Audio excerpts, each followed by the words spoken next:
Jóvenes, muy buenas tardes. El día de hoy, para recuperar la práctica número 5, les comparto la siguiente grabación. Vamos a revisar el tema de difilobotriosis y en la segunda parte lo que es hidatidosis, ¿ya? En relación a la difilobotriosis, estas dos primeras imágenes nos dicen que es una enfermedad parasitaria que es ocasionada por un céstodo, ¿ya? El que están viendo ustedes aquí en la derecha, ¿no? Es el Difilobotrium, ¿ya? Y la forma o el mecanismo de infección, como las personas lo pueden adquirir, es a través del consumo de carne de pescado cruda, generalmente en la forma de ceviche, ¿ya? Quiero comentarles que en la difilobotriosis pueden haber dos agentes etiológicos. Uno es el Difilobotrium pacificum, conocido como la tenia de los peces, y también el Difilobotrium latum, solo que el Difilobotrium pacificum es un céstodo cuyo nicho ecológico, es decir, donde desarrolla, es en las aguas marinas. En cambio, el Difilobotrium latum es un céstodo también, pero que desarrolla en aguas continentales. Entonces, la mayor casuística de difilobotriosis está en el Perú.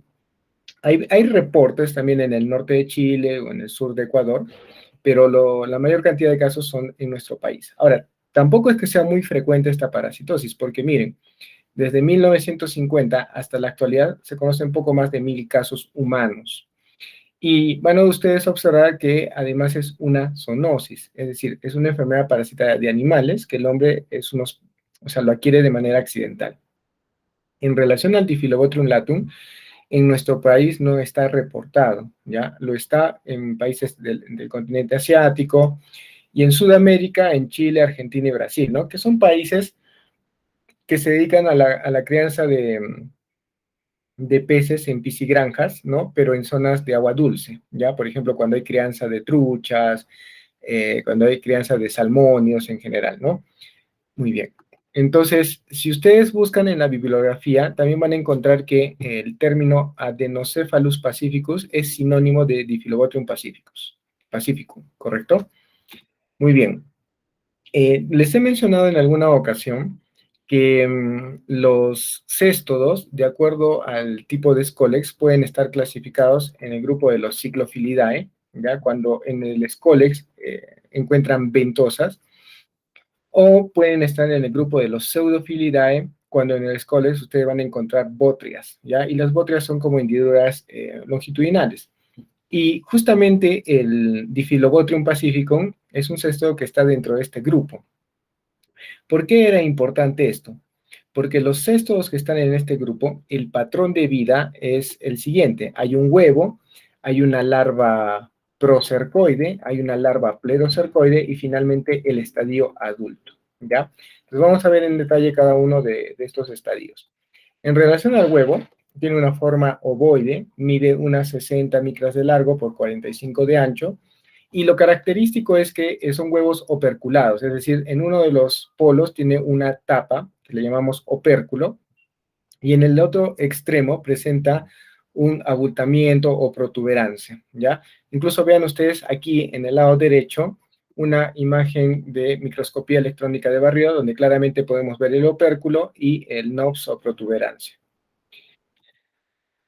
Cuando el huevo recién es emitido en las heces de los mamíferos acuáticos, como por ejemplo los lobos de mar, las focas, es como ven acá en la imagen, simplemente es un huevo que en el interior hay una masa embrionaria, pero cuando el huevo cae en el cuerpo de agua, en el interior del huevo se forma un embrión, que también tiene 3 pares de ganchos, es decir, un embrión hexacanto u oncósfera, solo que lo llamamos en realidad coracidio, porque este embrión hexacanto posee cilios, ¿ya?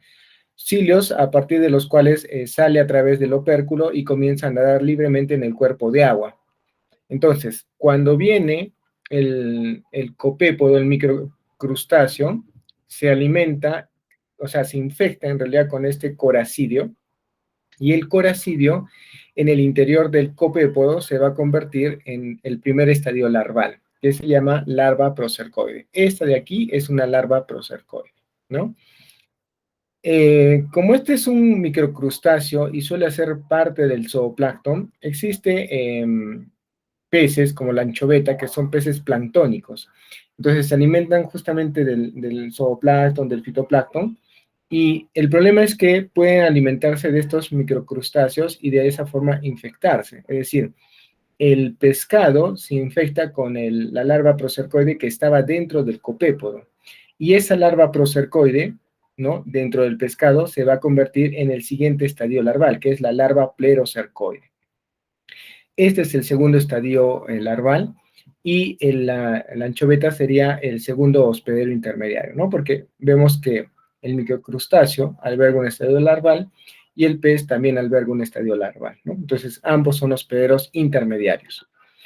Lo que ustedes están viendo aquí son justamente las larvas plerocercoides, porque estas son el estadio infectante. Y lo que ustedes están viendo aquí es cómo podemos encontrar en la carne este tipo de larva, ¿no? Puede estar en una forma enquistada, que mida entre unas 2 a 4 milímetros de diámetro, o pueden estar como en esta imagen B, en esta forma desenquistada, donde ya claramente ustedes ven el escoles con las botas que se están formando, parte del cuello, y ya está empezando a formar el resto de la estróbila, ¿no?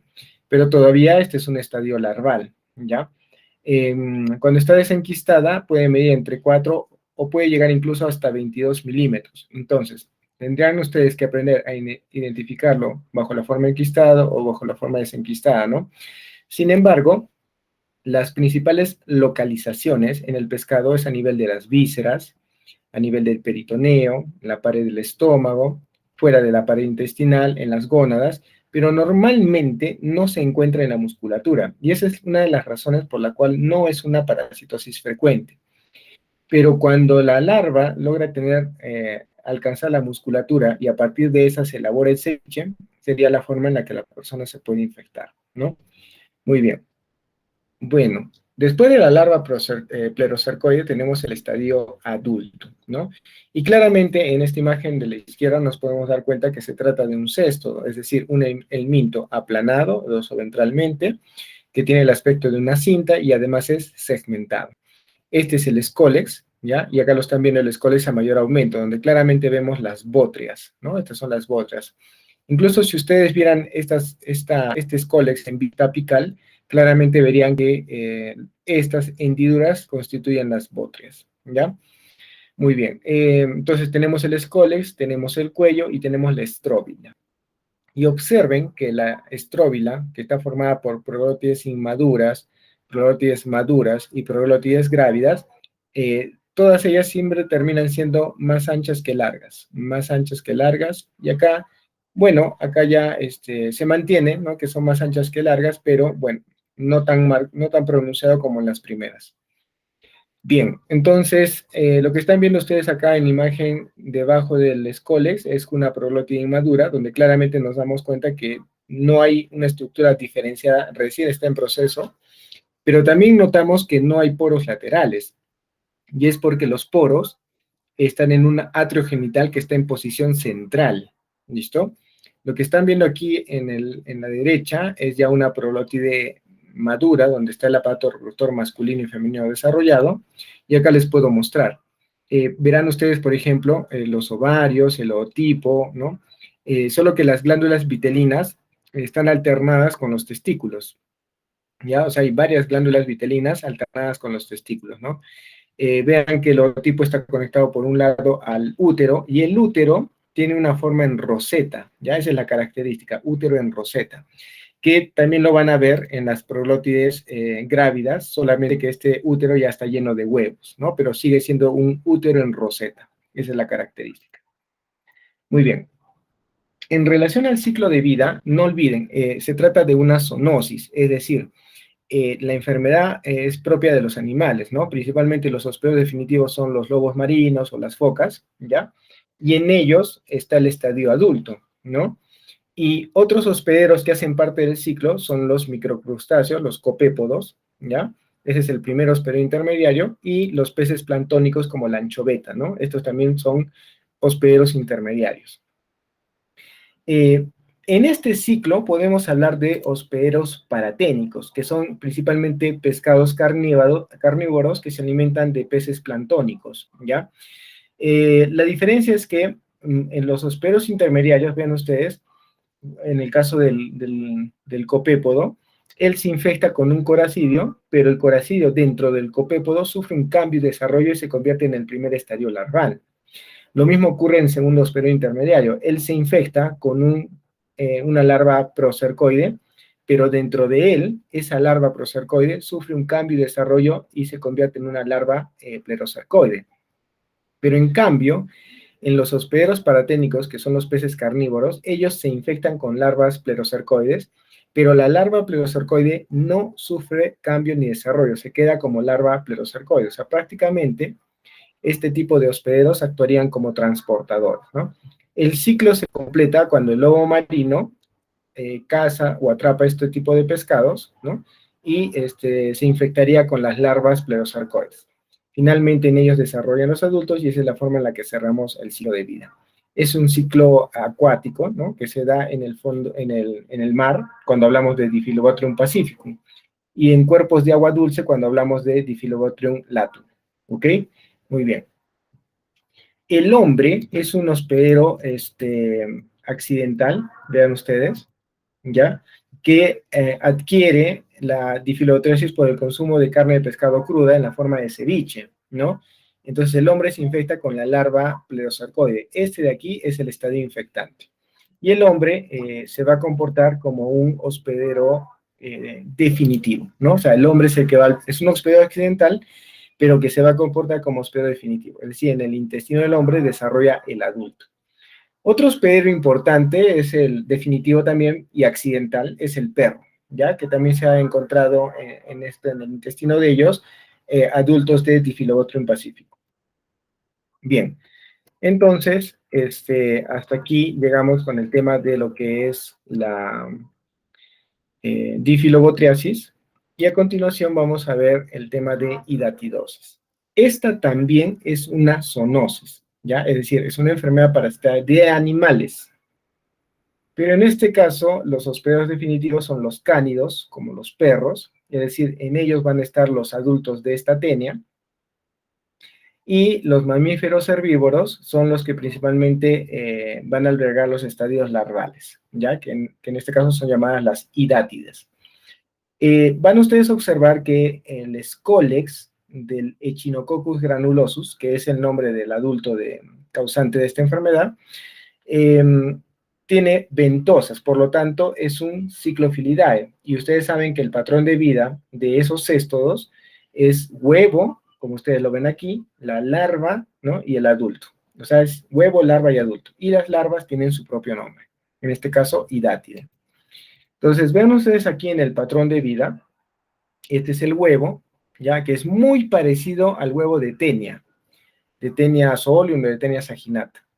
Esta es la hidátide, ¿no es cierto? Vean ustedes que es una estructura unilocular, ¿ya? Y normalmente un huevo da lugar a una larva hidátide. Sin embargo, una larva hidátide puede dar lugar a miles de adultos de Echinococcus granulosus. ¿Por qué? Porque ahorita vamos a ver en la morfología, pero en la parte interna de estas larvas hidátides existe gran cantidad de unas estructuras que se llaman vesículas prolígeras, y en el interior de estas vesículas prolígeras encontramos protoescoles, y cada uno de esos protoescoles dará lugar a un adulto. Y entonces, como les digo, como hay miles de protoescoles en la parte de adentro, es lógico entender de que de una larva se formen varios adultos. Más o menos estos son los protoescoles, ¿ya? Verán ustedes que es como un escolex invaginado, por eso le llaman protoescoles. Acá están las ventosas inicialmente y acá está el rostelo con la corona de ganchos. Entonces, una vez que este protoescoles llegue al intestino del perro, se va a proyectar, o sea, se arma, ¿no? El rostelo con corona de ganchos que está invaginado sale hacia afuera y las ventosas se arman, ¿no? Entonces se arma el escolex. Y ese escolex es el que se adhiere a la pared intestinal, empieza el proceso de estrobilización y se forman finalmente los adultos, ¿no? Aquí está el nombre del adulto, es el Echinococcus granulosus, ¿ya? Por eso es que también a la hidatidosis la conocen como la echinococcosis quística, ¿ya? Muy bien. Aquí está el huevo, como les he dicho, es muy semejante al huevo de Tenia, incluso esta imagen es mucho mejor. Es semejante al huevo de Tenia porque vemos un embrióforo radiado, ¿no? Esa era la característica, en cuyo interior podemos observar la oncósfera o embrión hexacanto, ¿no? Por los tres pares de ganchos. En relación a la larva, que es el siguiente estadio, vean que tiene una forma esférica u ovalada, es unilocular, ¿no? En el interior es hueco lleno de fluido, llamado fluido hidatídico. El tamaño no se sabe porque va creciendo cada año. Lo que sí se sabe es que una larva, ¿saben aquí? Una larva hidátide tiene dos capas. Esta capa donde ustedes están viendo láminas y láminas es la capa laminar, ¿ya? O llamada también capa acelular. Y es una capa que no es inmunogénica. Entonces puede ocurrir que una persona tenga una larva hidátide a nivel de parénquima hepático, puede tener pues dolor hepático, puede tener hepatomegalia, pero no va a haber fiebre ni una reacción, ¿no? Porque como les estoy diciendo, la capa laminar no es inmunogénica. Sin embargo, lo que está hacia adentro de esta capa sí es altamente inmunogénico, como por ejemplo la segunda capa, más delgada y más interna, que es la capa germinativa, y lo que también es altamente inmunogénico es el fluido hidatídico, ¿no? O sea, este hueco está lleno de un fluido hidatídico. Ambos sí son altamente inmunogénicos. Entonces, el doctor Vázquez suele comentar, por ejemplo, un caso clínico en el cual era una persona que estaba jugando fútbol, recibe un pelotazo a nivel del hígado, se rompe la larvidátide, por lo tanto sale el contenido, o sea, sale la parte de la capa germinativa, sale el fluido hidatídico, y esa persona, por ejemplo, rápidamente sufre un shock anafiláctico, ¿no? Porque, como les decía, ¿no? Es lo que está dentro de la capa laminar es altamente inmunogénico. ¿Listo? Muy bien. Vean ustedes también que a partir de la capa germinativa, que es una capa nucleada, se forman estas estructuras, ¿no? Lo que están viendo como una cabecita de conejo, ¿ya? O como lo ven aquí, ¿no? Esas estructuras se llaman vesículas prolígeras, que incluso acá tengo una mejor imagen, ¿no? Acá están viendo la capa laminar y esta punteada, ¿no? Nucleada, es la capa germinativa. Entonces vean cómo a partir de la capa germinativa se forma esta estructura como una bolsa que se conoce como vesícula prolígera, ¿ya? Y lo que hay dentro de estas vesículas prolígeras son los protoescólex, ¿no? Que como ya les dije, es un escólex invaginado. Acá está el rostelo con la corona de ganchos y aquí están las ventosas, ¿no? O sea, está al revés, ¿ya? Muy bien, esa es la larva hidátide, ojo, ¿ya? ¿Por qué ojo? Porque vamos a ver a continuación, miren, bueno, ahí están viendo las vesículas prolígeras y los protoescoles. Acá miren la capa germinativa, esa punteada, y esta lámina así rosadas, esa es la capa laminar. Bueno, les decía que mucho ojo, porque esta es la larva hidátide, ¿ya? Que tiene dos capas, la germinativa y la laminar. Pero cuando ya hablamos de quiste hidatídico, es que aparece una tercera capa, no propia de la hidátide, sino más bien propia del hospedero. ¿Por qué? Porque esta larva hidátide va a ir, por ejemplo, puede estar ubicada a nivel de parénquima hepático y va a ir creciendo, ¿no? Va a ir creciendo, aumentando de tamaño. Y en ese proceso de ir creciendo, va a ir desplazando, ¿ya? Por eso es que decimos que las larvas hidátides hacen daño mecánico. Entonces pueden ir desplazando el tejido circundante, ¿no? En este caso el parénquima hepático. Y al momento de desplazarlo, lo va necrosando y por lo tanto se va fibrosando ese tejido desplazado, formando una tercera capa, llamada capa fibrosa o capa adventicia. Cuando ustedes logran observar esta tercera capa, ya estamos hablando de un hidatídico. Entonces, una cosa es decir, cuál es la capa más externa de la larva hidátide, que es la capa laminar, y otra cosa diferente es decir, cuál es la capa más externa del quiste hidatídico, que es la capa adventicia, ¿no? Pero que, como les digo, es propia de los bebés. Aquí está para que vean cómo el protoescólex, que generalmente es así, termina armándose y formando ya un escólex, ¿no? Entonces, normalmente acá tenemos protoescólex y acá tenemos un escólex. Esto de aquí se arma a nivel del intestino de los perros, ¿ya? Muy bien. Entonces, ustedes van a encontrar algo que se llama arenilla hidatídica, ¿ya? Que consiste en que a veces los restos de la capa germinativa, las mismas vesículas prolíferas, los mismos protoescoles, terminan soltándose y van sedimentando, o sea, sedimentan aquí, en esta parte, como lo ven aquí, mira, sedimentan, y eso constituye la arenilla hidatídica. ¿Listo? Muy bien. Y acá finalmente llegamos a observar el adulto. Es una tenia, se llama Echinococcus granulosus, ¿ya? Presenta unas coles con ventosas, 4 ventosas, en un rostelo con corona de ganchos, pero lo más característico es que son muy pequeñas, miden de 5 a 8 milímetros de largo, pero lo más característico es la estróbila. ¿Por qué? Porque la estróbila del Echinococcus granulosus está formado únicamente por 3 proglótidas. Una que es una proglótide inmadura, otra que es la proglótide madura, y finalmente tenemos la proglótide grávida. ¿Listo? Muy bien. Finalmente, en relación al ciclo de vida, observen, también se trata de una zoonosis, ¿ya? El hombre es hospedero accidental. En esta zoonosis, el perro es el hospedero definitivo. Quiere decir que en el intestino del perro están los adultos, es decir, estos adultos, en gran cantidad. Y como hay proglótides grávidas llenas de huevos, es lógico entender que en las heces de estos perros salgan los huevos, ¿no es cierto? El problema es que el perro, al defecar en los pastos, los contamina. Cuando viene el ganado, los mamíferos herbívoros se alimentan de ese pasto, en cuyo pasto habían estos huevos, y se infectarían con el huevo y desarrollarían en ellos la larva hidátide, ¿no es cierto? Entonces, el ciclo se completa cuando el perro sano consume vísceras de estos animales, generalmente en los camales, pero que hayan estado contaminadas con quistes hidatídicos fértiles. El término de fértiles se debe a que hay quistes hidatídicos que en su interior no tienen vesículas prolíferas, no tienen protoescoles. Entonces, por lo tanto, así el perro se alimente de ese tipo de quistes, no va a desarrollar nada en el perro. Se le llaman fértiles cuando son quistes hidatídicos en cuyo interior hay vesículas prolíferas que están conteniendo a los protoescoles. ¿Ok? Muy bien, entonces, en el perro hablamos de la echinococosis, ¿no es cierto? Y en los mamíferos herbívoros de la hidatidosis. Entonces, el perro, una vez que se come las vísceras que tienen los quistes hidatídicos, al masticar rompen y liberan ¿qué? Los protoescoles a nivel intestinal. Entonces, el protoescoles se vagina, se pasa de un protoescoles a un escoles, el escoles se adhiere a la pared intestinal, empieza el proceso de estrobilización y finalmente se convierte en adulto. Un adulto que además de todo puede tener una proglótide grávida, llena de huevos. Por eso es que en las heces salen huevos.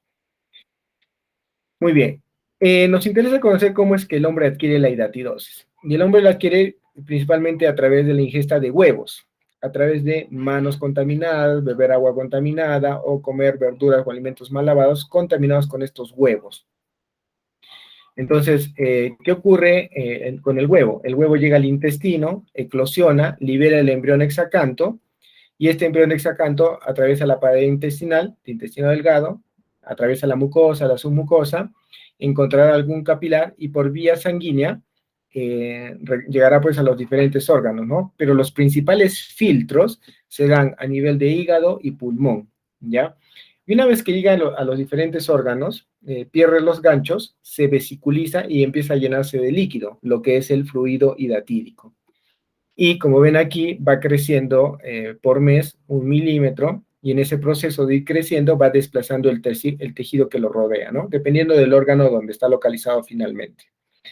E incluso pasados 6 meses se sabe que crece hasta 10 milímetros en diámetro y que por año puede crecer hasta 1 centímetro, ¿no? Pero es un crecimiento lento.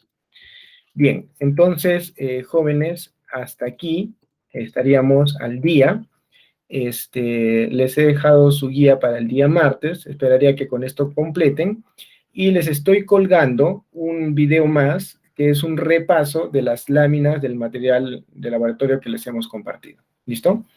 Cualquier cosa voy a tratar de ingresar al chat para revisar y no quedarme sin responderles. Saludos, muy buenas tardes.